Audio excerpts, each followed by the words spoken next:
If you're new here, my name is RuthAnn. My husband Lance was a service-connected, disabled U.S. Navy veteran. He was sick for 25 of the 27 years we were together, and for the last 12 years of his life, I was his full-time caregiver. This podcast is about caregiving in all its forms.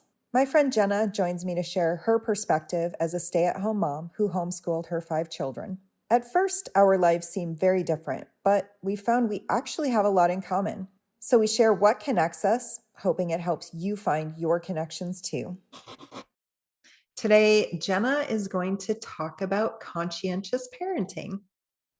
Well, I know that sounds like pretty big and overwhelming, and maybe two kind of opposing terms, conscientious parenting. But to me, it was kind of the most foundational element of what it meant for me to raise kids. And when I started thinking about what is the most important and most foundational, and I think most impactful thing that I've done as a parent, it really starts out with a moment, and I can't even tell anyone where I got this or why or how this happened, but I can very vividly remember with my very first, my oldest child. I was 20 years old, and so I was still a child essentially. And I had this little tiny baby, and he was so tiny. And I just remember holding him, and my first thought was, who are you? And for some reason that kind of became the the first question I would ask when I met each of my kids is, who are you? What are you like? And understanding that, like, even in the womb, these were humans, these were people that were going to be adults someday and do the things that I'm doing now. They're going to be parents and grandparents. And who are they? And realizing that I had this very sacred mission to develop and really draw out all their best qualities. And that could only happen if I was really watching and paying attention and seeing who they were, because it became very clear to me that they were going to show me from day one who they were. And it's so fun to talk to my kids about the way they were and the things they did and how they acted from birth, even their pregnancies and how they were in the womb. Like, I can draw parallels between who they are and who they are now as adults and who they were when I was even pregnant with them. And I can just see those similarities. And it wasn't an accident. I was paying attention. I was watching. I was asking them questions, to have them tell me like who they were, and realizing that they were born with amazing gifts and traits that I wanted to draw out and develop and nurture. And also maybe some things that weren't so great that I needed to pay attention to and address and bring attention to, so that those things could kind of be mitigated and understood, and they would be able to kind of control those aspects in themselves that maybe wouldn't serve them well in the future. But realizing that I was in no position to tell them who they should be or to try and impose my idea of who I wanted them to be. I wasn't trying to mold them into something that I wanted. I wanted to know who they were. And the more I knew about who they were, the more I could tell them. I could inform them as they got older. I could say, well, you did this and this and this and this and this when you were little, and you acted these ways, and I saw these traits come out in you very, very early. Um, it was, I thought it was helpful, not just for me as a parent, but I imagine it was helpful for them as they were kind of trying to understand themselves and, maybe in adolescence or whatever. But oh my gosh, the most important thing I would say is knowing your kids, watching and letting them tell you who they are. I love that.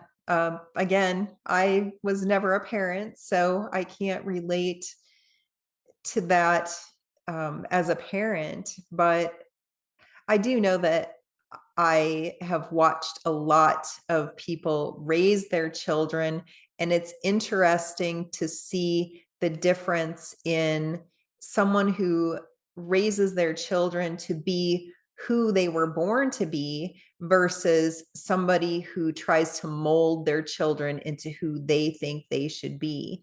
And you see those people as they get older, and it just feels so inauthentic because they're not being true to who they were born to be. I want to make one other point in this, and I maybe should have started off with this, but that is that it is not it is not lost on me um, that being able to have one, let alone five children, is nothing short of an actual miracle and a blessing. And I've seen people struggle with infertility, and I've seen people that were unable to experience what I had five times over. And so I just want to say that if you are given the opportunity to be a parent, it's the biggest burden, but the biggest blessing that you'll ever have. And it's a sacred mission and a sacred calling, and nothing that should ever be taken for granted or taken lightly. And it's something to which you should devote your your very life, and not to make little dictators out of your kids. I'm not saying to make them the center of the universe, because my kids were not the center of my universe, but they were the purpose behind everything I did. The world did not revolve around them. And they knew that. And surprise, as adults, the world still doesn't revolve around them. So I feel like that was an important point to teach them. But they were the purpose behind everything I did every day. And if you are fortunate enough to be a parent, don't take that lightly. Don't take that lightly, because not everyone has that opportunity. And it is, as I said, a sacred calling, and something that should be embraced with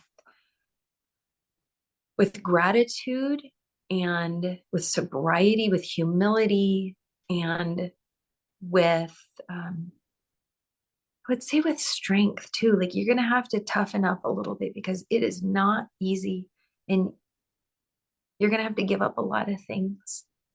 If you want what's best for your kids, you got to give up a lot of things. And that's okay, because I am here to tell you, on this end of it, I still have one and a half left at home. One's about to go to college. So I have one in a few months. And I can see that there's all this space that I'm going to have opportunities to do things for myself. I'm already having more of those than I have in the past. So it's not forever, but I don't regret a single minute of it.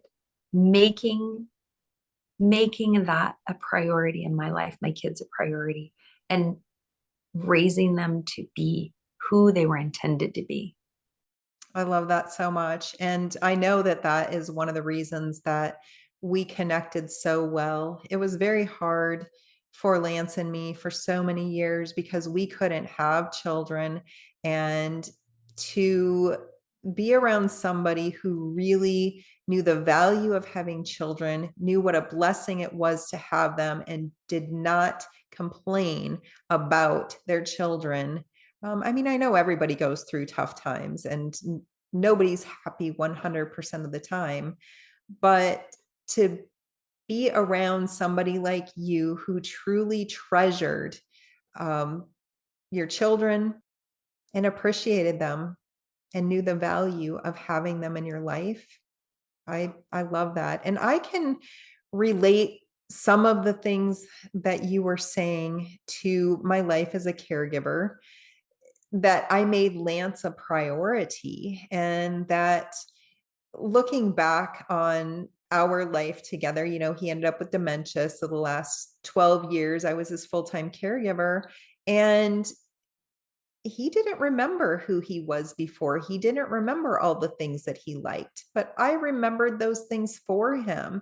And so, in making him a priority, I set up our life so that it was the best for him that it could be. And it was the things that he loved to do, going out into nature and taking drives and traveling and taking photographs. And, those are just some of the things, but making him a priority and letting him know that he mattered.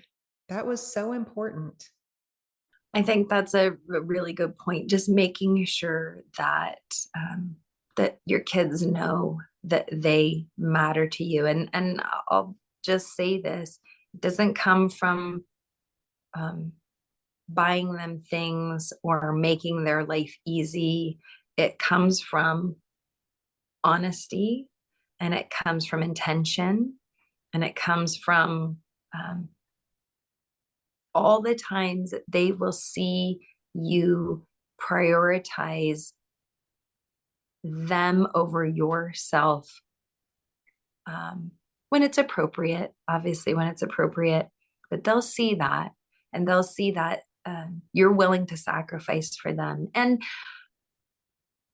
I will say this one last thing, and I think this, you can relate to this, is being their advocate and teaching them to advocate for themselves. That was such a huge part of it. So I tried to model not just advocating for myself, but advocating for them so that they could see that they were going to have to do that someday. And they got to see sometimes me not be very nice because sometimes in life, being nice isn't the answer, the solution. When you need to get something done and when you have to advocate for yourself, you kind of have to be a bit of, we say a mama bear. But I think there was something to them seeing that in me, that I could go and tear someone to shreds if I needed to do what was best for our family. There was probably a little bit in there that, well, maybe it scared them because they thought, oh, if she can tear someone else to shreds, she can also tear me to shreds. And so I should stay on the right side of that. So maybe it just scared them a little bit. But I think they saw the value of that, that I only did it when necessary, and that I meant business, that I was very serious, and that certain things are very important. So modeling that, and I think you did the same thing for Lance, just fiercely advocating. So maybe he was a little bit scared of you too. Lance Lance was not afraid of me. He's probably the only person in the world who wasn't afraid of me. But yep, I can definitely relate to the mama bear. Lance actually called me his bulldog. He's like, go get him, RuthAnn. He knew though that because I advocated so fiercely for him, he knew how much he meant to me. There was never any question in his mind because I advocated so fiercely for him. Well, I appreciate you joining me for this, and I hope this has provided a little bit of encouragement, just maybe to new moms, or maybe to or parents, I guess, or people who've maybe been doing it for a while. But advocate for your kids, know who they are, watch them. Seriously, they will show you from day one who they are. So just watch and help them learn who they can become and see their own potential. Well, thanks so much, Jenna, and I will see you next time. All righty, we'll see you. Bye.